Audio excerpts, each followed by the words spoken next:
وہ بیسیکلی آپ کے ساتھ ڈائریکٹ تو لنک نہیں ہے, وہ تو پولیس کے ساتھ ہے, لیکن ایک بینگ کمشنر کراچی آپ کے لیے یہ کتنا بڑا مسئلہ ہے اور اس کے روٹ کازز کیا ہیں, خاص طور پہ اگر میں بات کروں اسٹریٹ کرائم کی؟ دیکھیں, جو پولیس کی فگرز ہیں وہ آپ کو جس طرح سے کہتے ہیں کہ وہ بہت زیادہ اسپائک نہیں ہے. پچھلے مہینے میں پہلے ویک میں اسپائک آیا تھا, ہمارے پاس کچھ مرڈرز بھی ہو گئے تھے ڈیورنگ سلیچنگ, تو ہم نے میٹنگز بھی کی تھی لا اینڈ آرڈر کے حوالے سے. ادروائز یہ ایک جنرل ٹرینڈ ہے, جس طرح سے فگرز ہیں کوئی زیادہ اس میں نہیں ہے, اور وہ جس طرح سے کمپیئر کرتے ہیں ڈفرینٹ سٹی سے اکراس دا ورلڈ, اس میں وہ تو ڈیٹا کوئی مطلب جس ڈیٹا از اویلیبل جیسے PLC وہ پولیس کے پاس ہے, وہ تو آپ کوئی بھی چیک کر سکتا ہے. پبلک فگرز ہیں وہ ساری ڈیٹا جو اویلیبل ہے وہ آپ دیکھ سکتے ہیں. لیکن اس وقت پرسیپشن کی وہ بات ہے. اگر پرسیپشن یہ ڈیولپ ہو جائے کسی بھی وجہ سے کہ لا اینڈ آرڈر صحیح نہیں ہے, تو بحیثیت کمشنر میرے لیے ایک وہ پریشانی والی بات ہوتی ہے کہ اگر بزنس مین یہ کہے کہ لا اینڈ آرڈر صحیح نہیں ہے تو وہ انویسٹمنٹ نہیں کرے گا تو جاب کریشن نہیں ہوگی, لوگوں میں بے چینی آئے گی. تو میں کوشش کرتا ہوں کہ یہ جو فیکٹس اینڈ فگرز ہیں پولیس کے ساتھ مل کے ان سے لے کے ان سے بات کر کے اور پھر سب کو کنوے کر دیے جائیں اس انداز میں. اگر میں آپ کی بات یہ سمجھنا چاہوں کہ یہ پرسیپشن جو کریٹ کی جاتی ہے کہ یہ کراچی میں لا اینڈ آرڈر ٹھیک نہیں ہے, اب جس طرح سے آپ بتا رہے ہیں کہ انویسٹمنٹ بھی نہ آئے, باقی جیسے منسٹر صاحب نے بھی کہا, ایڈیشنل IG نے بھی کہا, تو یہ پاکستان کی بیرونی ہاتھ ہے اس میں یا اندرونی ہاتھ ہے؟ اس پہ تو میں کمنٹ نہیں کر سکوں گا آف کورس کہ یہ کیا ہے. لیکن دیکھیں, اگر ہم یہ سمجھتے ہیں کہ یہ لا اینڈ آرڈر ایک روٹین کا وہ ہے, اس میں کوئی خدا نخواستہ کوئی مسئلہ نہیں ہے, کراچی میں تو بڑے خراب حالات دیکھے ہیں, تو ہم سب کا یہ فرض ہے کہ یہ جو پازیٹیو ایلیمنٹس ہیں وہ ہم پورٹے کریں.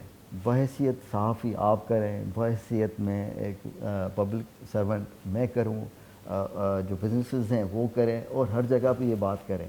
اور جس طرح سے لاسٹ ٹائم بریفنگز میں ویڈیوز دکھائی گئی تھی کرائم کی, وہ ویڈیوز کراچی کی تھی بھی نہیں. تو اب یہ جو دیکھیں نا, اگر ہم خود اس میں سکم کرتے ہیں اور اس پریشر میں آ کے ہم کہتے ہیں کہ ہاں اس طرح سے ہوگا, اگر ہم خود اپنا تصدیق کریں جو ہمارے مذہب میں بھی ہے کہ آپ کوئی بات آگے بتانے سے پہلے اس کی تصدیق کر لیا کریں, اگر ہم یہ کریں تو میرا خیال ہے کہ ہم پرسیپشن کو اپنی لیول پہ بڑا بہتر کر سکتے ہیں, اور باہر کی انویسٹمنٹ بھی آئے گی, ہمارے لوگ بھی جو لوکل انویسٹمنٹ ہے وہ بھی زیادہ کریں گے. سر, اب یہاں پہ سیلاب متاثرین بھی آئے کراچی میں, اور ان کو آپ نے انیشلی اکوموڈیٹ کیا تھا مختلف اسکولس میں. اس وقت کیا صورتحال ہے, اور وہ جو IDPs ہیں ان کو واپس لے کے جانے میں, وہاں پہ فیسلٹیشن میں کیا آپ کی کنٹریبیوشن ہو رہی ہے سر؟ جی, اب ہمارے پاس جو میکسیمم نمبر آیا تھا گورنمنٹ کے اسکولز اور کالجز میں وہ تقریباً 19,500 کے ارد گرد تھا, ٹھیک ہے, اور 41 ہم نے کیمپس بنائے تھے جو سرکاری اسکول. اور اب وہ کم ہوتے ہوتے اس میں کچھ لوگ تقریباً 7,000 لوگ واپس چلے گئے ہیں. باقی لوگوں کو ملیر کے ضلع سے, کورنگی کے جو ضلع میں کیمپس تھی وہاں سے ہم نے شفٹ کر دیے ہیں ملیر میں, جو ہم نے ٹینٹ سٹی بنایا ہے ٹول پلازا کے برابر میں. تو وہاں پہ ہم نے بجلی پانی وہ سب سسٹم ہم نے کر دیا ہے, اور ہم نے اگین وہاں کھانا پینا اور فیلڈ ہاسپٹل, فیلڈ اسکول, یہ سب ہم نے وہاں پہ بنا دیے ہیں. لوگ وہاں پہ ہم نے شفٹ کر دیے ہیں, تقریباً 5,500 لوگ آ گئے ہیں وہاں پر, اور لوگوں کی تعداد بڑی تیزی سے واپس جا رہی ہے. لہٰذا جو ایک امپریشن تھا کہ شاید یہ لوگ واپس نہیں جائیں گے, یہ تو چند ہفتوں میں انہوں نے واپس جانا شروع کر دیا. پہلے 2-3 ہفتوں کے بعد جہاں سے پہ پانی کم ہوتا جا رہا ہے جس ضلع میں سے, لوگ وہاں پہ واپس جاتے ہیں. ان کو ہم فیسیلیٹیٹ کرتے ہیں, ہم ٹرانسپورٹیشن کا خرچہ دیتے ہیں, ہم ان کو سیکورٹی دیتے ہیں, اور پھر یہاں سے یہ لوگ چلے جاتے ہیں اپنے.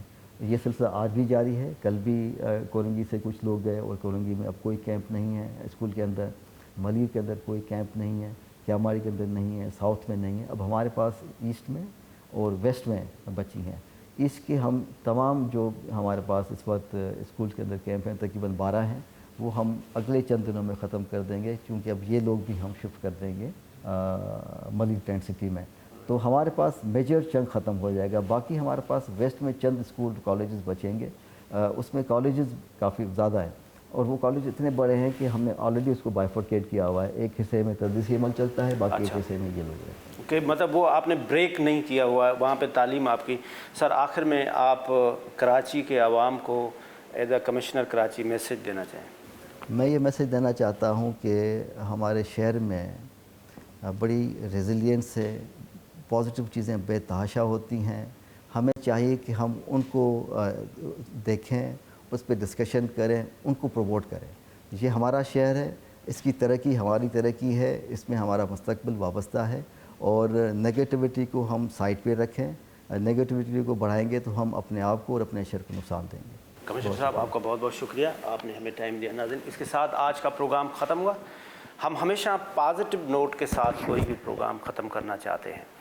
بات یہ ہے کہ ہم جتنے بھی افسر سے بات کرتے ہیں وہ کہتے ہیں کہ وہ ایک بات ہے کہ ہر بندہ اپنی اپنی کنٹریبیوشن کرے.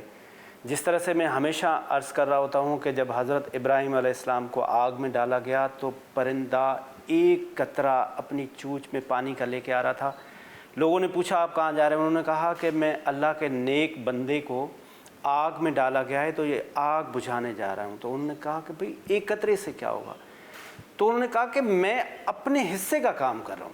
تو میرا خیال ہے ہم اپنے حصے کا اگر سب کام کریں گے تو یہ کراچی بھی ٹھیک ہوگا، یہ کراچی بھی ہمارا ہے، یہ پاکستان بھی ہمارا ہے.